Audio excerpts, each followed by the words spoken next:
ഇനി മുതൽ പതിവിൽ നേരത്തെ എണീക്കണം കേട്ടോ. കാരണം ഇക്കൂട്ടനെ സ്കൂളിൽ വിട്ട് തുടങ്ങിയതുകൊണ്ട് തന്നെ നേരത്തെ എണീറ്റ് പണികളൊക്കെ കഴിക്കണം കേട്ടോ. കാരണം അവന് ചോറ് കൊണ്ടുപോകണേ. അപ്പം അവൻ്റെ വണ്ടി 7:15 വരും. അതിന് മുന്നേ തന്നെ എല്ലാം ആവണമല്ലോ എന്ന് വിചാരിച്ചിട്ട് ഞാൻ 5 മണിക്ക് എണീറ്റിട്ടുണ്ടായിരുന്നു. ഇന്നലെ ഒന്നും വണ്ടി ഉണ്ടായിരുന്നില്ല കേട്ടോ. ഇന്ന് മുതലാണ് വണ്ടി.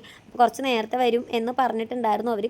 അല്ലെങ്കിൽ കുറച്ച് താമസിക്കുക, അല്ലെങ്കിൽ കുറച്ച് നേരത്തെ വരും എന്ന് പറഞ്ഞിട്ടുണ്ടായിരുന്നു കേട്ടോ. അപ്പോൾ ഞങ്ങൾ കുറച്ച് എന്തായാലും നേരത്തെ ഇറങ്ങാമെന്ന് വിചാരിച്ചിട്ട് ഞാൻ നേരത്തെ എണീറ്റു കേട്ടോ.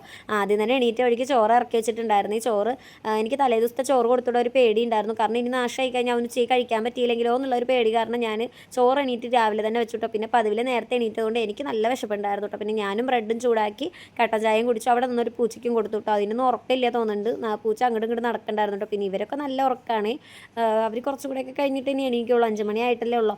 പിന്നെ ഞാൻ നേരെ അടുക്കളയിലേക്ക് പോയി പയർ വേവാൻ വെച്ചിട്ടുണ്ടായിരുന്നു. അപ്പോൾ അതിന് കുറച്ച് അരപ്പൊക്കെ അരച്ചിട്ട് അതുപോലെ മീൻ വറുക്കാനൊക്കെ വെച്ചിട്ടുണ്ടായിരുന്നു. അപ്പോൾ മീൻ വറുത്തതും മോര് കൂട്ടാനും അതുപോലെ പയർ തോരനായിരുന്നു കേട്ടോ നമ്മുടെ ഇന്നത്തെ കറി. അപ്പോൾ പിന്നെ 10 മണിക്ക് അവന് കേക്കും കുറച്ച് പക്കാവടയും വെച്ചിട്ടുണ്ടായിരുന്നു. പിന്നെ അവനെയും ഞാൻ എല്ലാ പണികളും കഴിഞ്ഞിട്ട് എണീപ്പിച്ച് കുളിപ്പിച്ച് അവന് ലോഷനൊക്കെ ഇടിച്ച് ഡ്രസ്സൊക്കെ ഇടിച്ച് അവന് ഭക്ഷണം കൊടുക്കാണ് കേട്ടോ. അവന് ഭക്ഷണം കഴിക്കാനാണ് കേട്ടോ. രാവിലെ എണീറ്റ് കഴിഞ്ഞാൽ മടി, കുളിക്കാനും പല്ലിയൊക്കെയാണെന്ന് വലിയ മടിയൊന്നും ഇപ്പോൾ കാണിക്കുന്നില്ല.